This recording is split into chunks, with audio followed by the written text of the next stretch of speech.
Coming sir.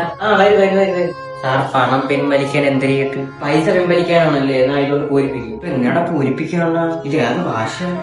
ഞാൻ കാര്യം പറയട്ടെ, ഇത് മലയാളം അല്ല. ബട്ടുപോയി ബാങ്കിൽ നിൽക്കുന്നു. ഇപ്പോഴത്തെ ഓരോരോ നിയമങ്ങളെ പൂരിപ്പിച്ചാലേ പൈസ കിട്ടുള്ളൂ. അതൊക്കെ നമ്മളെ കുട്ടിക്കാലം. ഡോക്ടർ അവിടെ ഒരു ജെന്റിൽമാൻ നിൽക്കുന്നു. കണ്ടിട്ട് വിദ്യാഭ്യാസം ഉണ്ടോ? നമ്മ കൊണ്ട് കൊടുത്താലേ.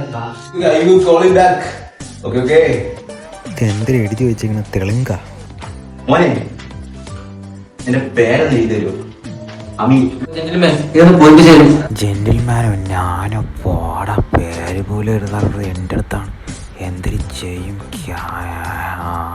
അയ്യോ, കോൾ വരുന്നുണ്ടല്ലോ. ഹലോ മുസ്തഫ, തേക്കെടുത്ത് ഓക്കെ ശരി. ഓ അയ്യോ സോറി കേട്ടോ, നീ പൂരിപ്പിക്കാൻ ഇപ്പൊ സമയമില്ല, പിന്നെ അവിടെ ഫോൺ വേണ്ട വെച്ചോ. ജെന്റിൽമാൻ പോയി. ചെറുക്കനെ വിടുക. മക്കളെ